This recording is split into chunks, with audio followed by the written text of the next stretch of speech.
Salam hörmətli tamaşaçılar, növbəti 4-cü podkastımızda hər birinizi xoş gördük. Bugünkü podkastımızda Dubay şəhərindən yayımlanır. Yəni bu hal-hazırda studiyamız Dubay şəhərindədir və XM Dubay ofisindən biz sizi salamlayırıq. Bugün bizim qonağımız Azərbaycanda gənclər arasında xüsusən çox məşhur olan Cabbar Ekom Soldier'dır. Əvvəla Cabbar bəy təşəkkür edirəm həm podkastımızda iştirak eləmək üçün razılıq verdiyinizə görə təşəkkür edirəm və həmçinin bizimlə bərabər Dubaya səyahət etdiyinizə görə təşəkkür edirəm. Ümid edirəm vaxtınızı gözəl keçirirsiniz. Və əslində bizə yazılırdı, bizə deyilirdi, biz bilirdik ki, sizinlə belə deyək, sizin iştirakınızla bir podkastı görmək istəyirlər və qismət bu gün imiş. Çox təəssüf edirəm ki, əslində bir qısıtlı vaxtımız olacaq, təxminən bir yarım saat vaxtımız var, amma ümid edirəm ki, belə məzmunlu və maraqlı bir söhbət olacaq. Okay. Təşəkkür edirəm bir daha. Keçək birbaşa suallara. Məncə mən də deyim, çox sağ olun dəvətinizə görə təşəkkürlərimi bildirirəm mən də. Çox sağ olun. Gəldiyimiz gündən bəri, yəni dayanmadan ora gedirik, bura gedirik. Hər şey yəni belə necə deyim, çox gözəl və çox belə səmərəli keçiririk vaxtımızı. Çox sağ olun. Gələn digər traderlərlə də tanış olmuşuq burada. Hərədən onlar məsələn bizdə nə söylənir, biz orada nə söylənirik. Yəni bu connection çox super bir şey oldu. Bəli, bizim də məqsədimiz bu network qurmaqdır, bu əlaqələrini yaratmaqdır. İzləyicilərimiz üçün də deyim, biz hal-hazırda Dubayda Trader Connect layihəsindəyik və Mərkəzi Asiyadan olan XM traderlərinin bir-birlərlə tanış olması üçün, bir-birlərini tanımaları üçün belə bir layihə hazırlamışıq. Özbəkistandan, Qazaxıstandan, Monqolistandan və Azərbaycandan traderlər hal-hazırda burada bizimlə bərabər həm öyrənirlər, həm istirahət edirlər, həm belə çəkilişlər eləyirik və vaxtımızı çalışırıq ki, səmərəli keçirək. Keçək mövzulara, keçici suallarımıza. Çünki bizim izləyicilərimiz tərəfindən davamlı olaraq suallar gəlir. Deməli, yazırlar bizə. Ən çox yazılan mövzulardan biri sözün açığı texniki analiz və fundamental analiz barədədir. Biz bunlar barədə əvvəlki podkastlarımızda da danışmışıq. Bir çox ekspertlər tərəfindən həm texniki analiz, həm fundamental analizin belə deyək, haqqında danışmışıq, amma çox tələb olunan bir sual olduğuna görə mən istəyirəm sizdən də bunu danışaq. Ümumiyyətlə texniki analizin nə olduğu, sizə görə ümumiyyətlə texniki analizin əsas məqamları nələrdir? Nələr diqqət olunmalıdır texniki analiz? Texniki analiz qrafikdə köhnə datalara görə yəni sizin növbəti hərəkətlərin hansı tərəfə gedəcəyini dəyərləndirmək üçün olan bir üsuldur. Məsələn, deyək ki, siz keçmiş datalara baxanda görürsünüz ki, qiymət buradan dönməsi var. Deməli, məsələn, siz oradan bura giriş eləyə bilərsiniz və yaxud stop lossunuzu ora qoya bilərsiniz. Texniki analiz o qədər vacib bir şeydir ki, yəni bu sizin məsələn həm take profitinizi, həm də stop loss nöqtənizi bəlli elədiyinə görə trade zamanında emosiyanızı yəni idarə etməyinizə də kömək eləyir. Məsələn, siz texniki analiz eləməsəz, atıram buy və yaxud sell girsəz bir hansısa cütlüyə, siz onun buy, yəni stop loss nöqtəsini bilməsəz, take profit nöqtəsini bilməsəz, köhnə datalara uyğun çox emosional bir trade keçirəcəksiniz və belə də hesabınız yəni əlinizdən çıxa bilər, bir xeyli ziyanlar edə bilərsiniz. Bəli, kapitalınızı itirə bilərsiniz. Ona görə texniki analizdə hər kəsə məsləhət görürəm ki, müəyyən bir patternlar var ki, onları öyrənməlidirlər. İndi növbəti danışığımızda inşallah ki, bunların da hamısını deyərəm. Yəni siz əgər başqa sualınız yoxsa davam edeyim. Davam edin. Yəni bizə maraqlıdır yəni. Biz məsələn patternlar hansılardır məsəl üçün? Bu patternlar deyim mən ən çox uşaqlarla işlədiyim var. Məsələn mənim özümün qrupum var, channel'ım var Telegramda. Bu qrupda mən gündəlik siqnallar verirəm. Hardasa deyim belə 90%lik win rate'imiz var. Və hər win rate'dən sonra, hər məsələn siqnaldan sonra biz bura nə üçün girmişdik, hansı səbəbdən girmişdik? Mən onu uşaqlara bacardığım qədər izah eləyirəm. Bu arada mən kurs keçmirəm, sadəcə uşaqlara əlimdən gəldiyi qədər köməklik eləməyə çalışıram ki, pul qazansınlar. Şükür Allaha ki, hər kəs razıdır, hər kəs qazanc eləyir və bu davam eləyəcək XM sayəsində XM broker ilə hər birimiz qoşulmuşuq bu trade-ə. Nəysə, keçək yəni texniki analiz məsələlərinə. Texniki analiz məsələlərində də biz ən çox giriş eləmək səbəblərimiz məsələn, ən çox biz support ssenar işləyirik, support resistance işləyirik. Məsələn, orada biz bəzi patternlar var. Məsələn, RSS var, SRR var. Məsələn, biz bunların hər birini məsələn gözləyirik. Həmin görürük ki, belə bir setup var burada. Oradan o zaman giriş edirik. X setupımız var, engulfing patternlərimiz var. Bundan əlavə məsələn CBR-ımız var, RBS-imiz var. Hansı ki, bunların açıqlamalarını da sizə bir izah edeyim. CBR məsələn support became resistance deməkdir. Yəni dəstək dirəncə çevrilir. Dəstək dirəncə çevrilən zaman biz sell giririk. Çünki artıq qırılma var burada.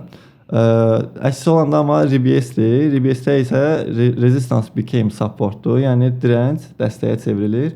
Belə elə biz buradan baya giririk. Yəni bizim hər birimiz astığımız əməliyyatda səbəbimiz var. Səbəb olmadan heç vaxt giriş eləmirik. Bunu uşaqlar da bilir. Bir neçə dəfə olub ki, məsələn, günə başlamışıq. Günün sonuncu saatına qədər qrafik bizə girişə icazə vermir, bizə giriş eləməmişik. Yəni səbəb olmadan giriş eləmirik, belə deyim. Əslində burada həm də çox sözünüzü kəsirəm, çünki səbəb olmadan giriş eləmirik olduqca belə deyək, can alıcı bir önəmli bir məqamdır. Bunu mən izləyicilərimizə biz hər dəfə deyirik. Təkrar edirik. Baxın, indi də siz baxdığınız videonun altında bu yazı var. Yəni bu belə deyək, kapitalınız risk altındadır. Şərtlər tətbiq olunur, qaydalar tətbiq olunur. Yəni kör-köranə yatırım eləyib ticarət eləmək olmaz. Nəyəsə öyrənməlisiniz, nələrisə test eləməlisiniz. Bizdə demo hesablar mövcuddur XM-də. Həmin demo hesablardan deməli istifadə edərək müəyyən bir praktika keçə bilərsiniz və paralelində də öz maliyyə savadlığınızı artıra bilərsiniz. Necə ki Ecom Soldier dedi. Bizə maraqlı olan bir nədir bu? Siz dediniz ki, belə deyək də, əgər qrafik imkan vermirsə bizə, biz giriş eləmirik. Burada bir psixoloji bir məqam var da və izləyicilərimizə onu necə aşılaya bilərik ki, bu psixoloji bariyeri keçsinlər, yəni ora ilişib qalmasınlar. Yəni dərhal səbirsizlik eləyib, bir növ tələskənlik eləyib, dərhal əməliyyat açmasınlar, qrafiki gözləsinlər. Bunu necə öyrənmək olar? Belə mən elədiyimi məsləhət görəcəm, nə edirəm və uşaqlar da nə məsləhət görürəm? PO orderlər qoysunlar, yəni pending orderslər. Məsələn, deyək ki, sizin üçün gələcəkdə qrafikdə görürsünüz ki, hansısa bir setup, məsələn, deyək ki, X setup var. X setup həqiqətən də yəni X olaraq demirəm. Həqiqətən də belə bir setup var. Məsələn, trend line-ların kəsişməsi X yaradır belə və biz oradan giriş eləyirik. Məsələn, görürsən ki, sən X setup'ın uca yaranıb, indi isə reversal bir şey olacaq, yəni geri qayıdacaq. O zaman siz o hissəyə oradan pending orderlər qoya bilərsiniz. Məsələn, pending order nədir? Onu da deyək. Pending order yəni gözləyən sifariş deyilir. Məsələn, deyək ki, siz ora sell limit qoya biləcəksiniz. Yəni əgər X setup'ın altındadsa qrafik, o zaman sell limit qoyacaqsınız. Əgər üstündədirsə buy limit qoyacaqsınız. Məsələn, yəni ki, hələ o qrafikdə, həmən belə deyək də, qrafikə görə o müəyyən həddə gəlib çatmayıb. Bəli. Biz düşünürük ki, ora çata bilər. Əvvəlcədən proqnozlaşdıraraq, əvvəlcədən o əməliyyatın o momentdə sistem tərəfindən avtomatik açılması üçün müəyyən bir limit qoyuruq. Əgər o limiti vursa, avtomatik açılacaq və sizin ticarətiniz başlamış olacaq, əməliyyatınız başlamış olacaq. Beləliklə siz əgər bu dediyimi pending orderləri qoysaz, stop losslarınızı bəlirləsəniz ki, dediyim datalara görə ki, köhnə datalar nədir? Hardan ki stop loss qoymalısınız, hardan ki take profit qoymalısınız. Artıq siz ekrana baxanda başa düşəcəksiniz ki, tez girməyin heç bir adı yoxdur yəni. Gözləmək lazımdır. Sənin pending orderin var. Sən gözlə. Sənin üçün də önəmli olan nədir? Profit deyil.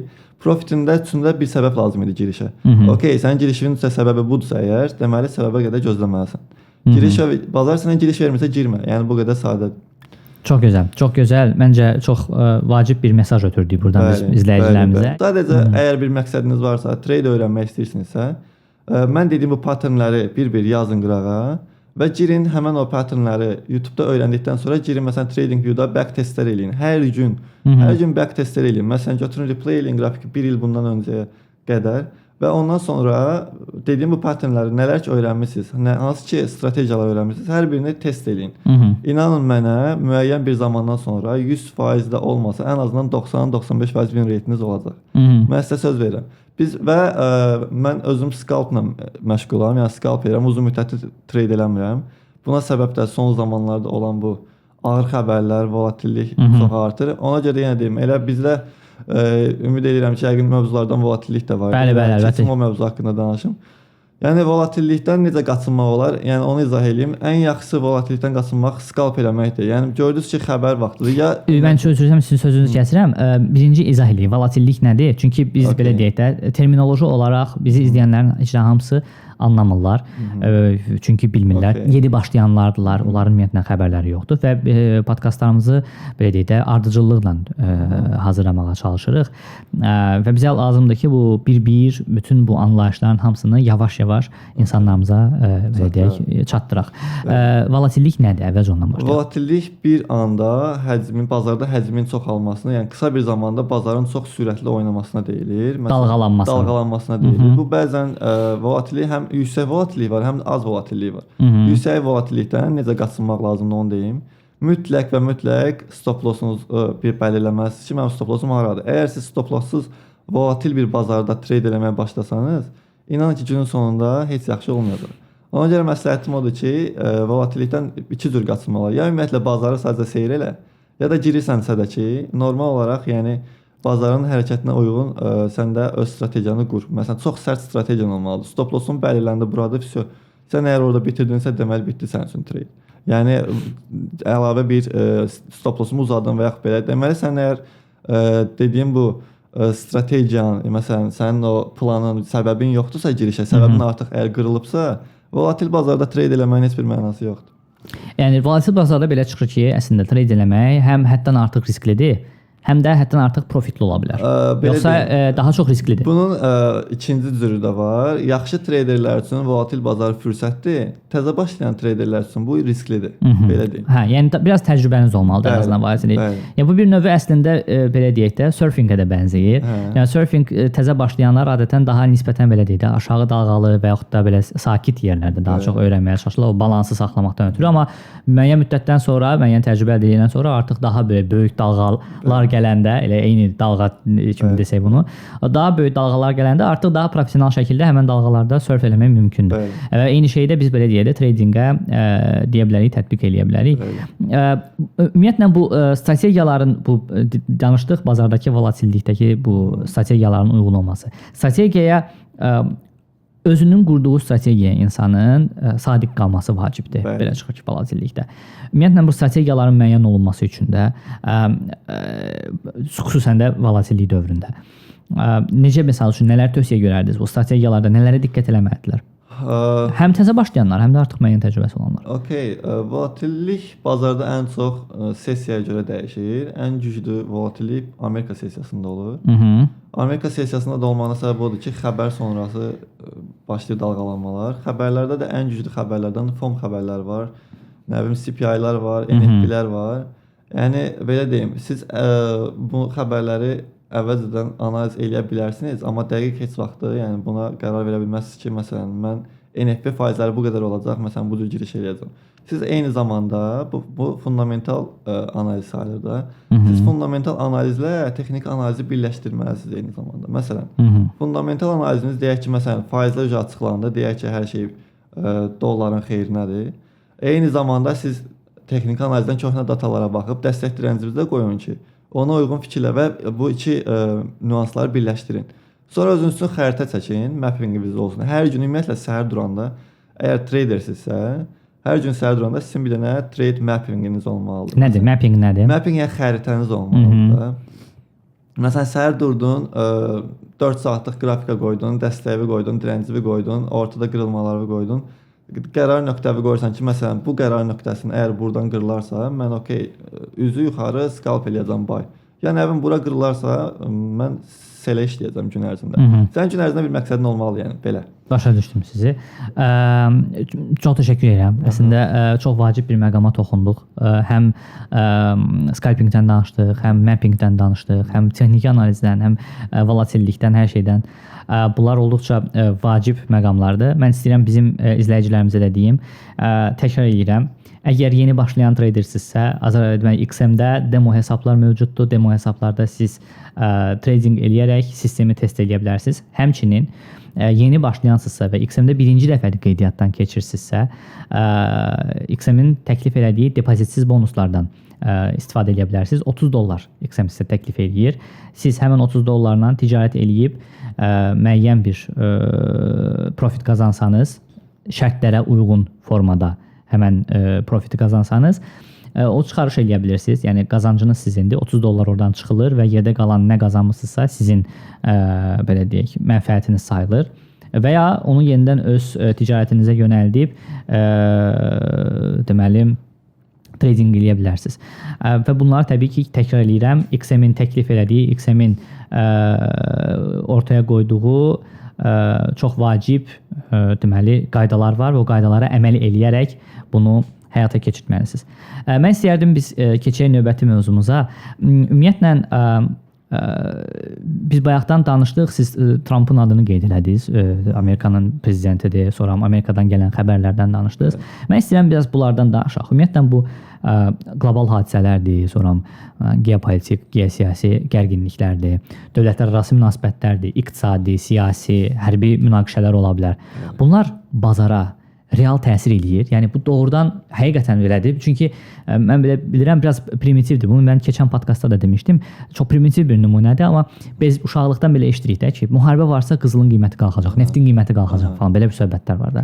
Biz bilirik ki, bu əslində müəyyən bir mənada bir belə deyək, eyni bu formada qlobal hadisələrin bazara təsiri barədə olan bir xəbərdir. Təkrar edirəm, bu heç bir deməli maliyyə məsləhəti deyil. Yəni gəlib qızıl neft almaq, yəni biz məsləhət vermirik, sadəcə danışırıq.